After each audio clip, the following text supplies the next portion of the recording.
HP earnings were Getting a call in real time, Pat. yeah, where both you and I had the opportunity to talk to CEO Enrique Lores. We were in Spain in a hotel. I don't know, what was it, like a conference room or something? Yeah, like a little At the conference end of room. the day, A little conference room. Yeah, we were hiding in a conference room. Pat, we don't like to miss these calls. This stuff's important to us. it is.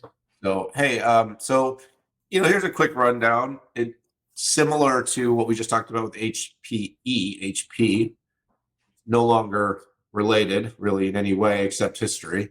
Um, Now they had a met the street on earnings number and they fell a little bit short on the PC number. There's an interesting kind of inflection here, and we asked about this, and I think you and I have the right assertion to what's going on. The PC correction and getting back to growth based on the longer term macros, but also based on the shorter term sell in is real. The sell in has been substantial. We saw big client growth numbers from AMD, from ARM, from Intel that are indicative that this cycle and for HP, the compute client computing spend is coming back, but it hasn't fully returned. We've seen sort of the inventory burn off. This was a big part of the trend line was these companies got socked with inventory when the slowdown happened.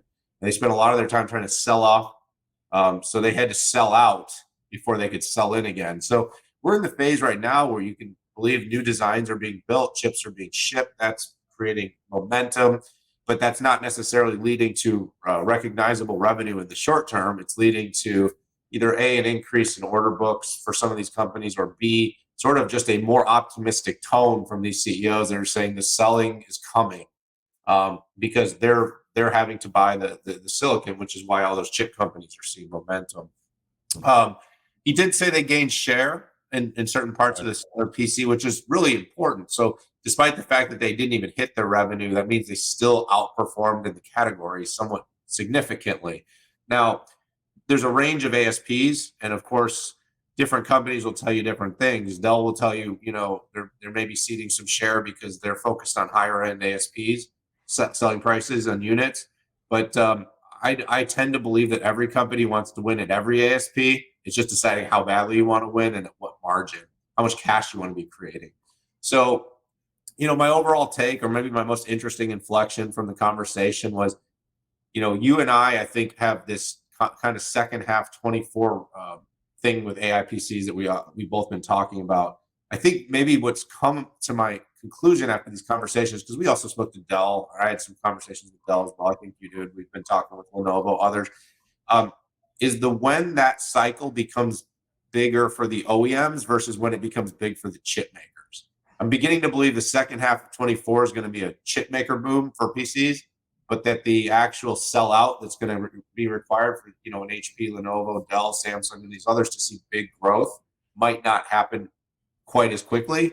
And that's just from these CEOs. What did Enrique say? Really, he sees that Enrique Lores, CEO of HP, he really sees it being more of a 25, 26 tailwind for the company. Yeah, trying to piece this together, and I'm going to focus on the PC group, not hit the printing group. Yeah. It was just kind of pluses and minuses. I mean, both Dell and HP saw declines. Lenovo had gains, and while Lenovo didn't come right out and say that PCs were up because IDG or phones, tablets, the size of the phone and the tablet businesses inside of Lenovo is very small, and Lenovo had a 7% growth. So Lenovo seems to be gaining market share, and they seem to be gaining revenue share, which is fascinating to me. And the good thing for HP, though, if you're losing unit share and you're losing revenue share, that's a really sad place to be. But at least they gained unit share. What I'm still I can't figure out yet is how Intel was up 30%, AMD was up 60% in PCs, and most of the PC makers were down. And I know it's not a one for one, but max, you've got about a six week delay. And then you would expect the forecast to be up if all these chips are coming in. It could be just a mix shift. So Channel stuffing. possibly, I I haven't. don't know. I just because, like you said, I've asked this question to every one of the companies, and I haven't gotten an answer yet from anybody other than it's an offset. So I'm almost thinking that AMD and Intel might be stuffing the channel with it. or just a prediction of growth or buying ahead, risk reduction.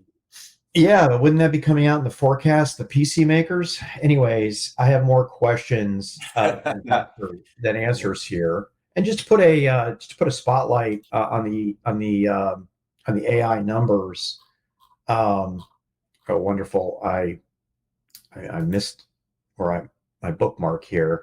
Yeah, Antonio said, "Hey, 3 years after launch, AI PCs will be something between 40 and 60% of sales." I got to tell you, that seems just so conservative to me. But then I step back, and if you look at, I think most all of notebooks will be an AI PC. It's the desktops that are a TBD because the processor makers are vacillating on, do I put this capability into my silicon? Which, by the way, might portend to an opportunity for NVIDIA to come in here and put in cards or add-on cards to do that. But it just seems very, very conservative to me. Enrique did say it would start making the impact at the end of 24, which this makes sense because you're going to see Qualcomm will be in there, and then you'll have Lunar Lake and AMD there. But I know, folks, more questions than answers I have provided. I normally like to be the answer guy, but I'm still doing research on this.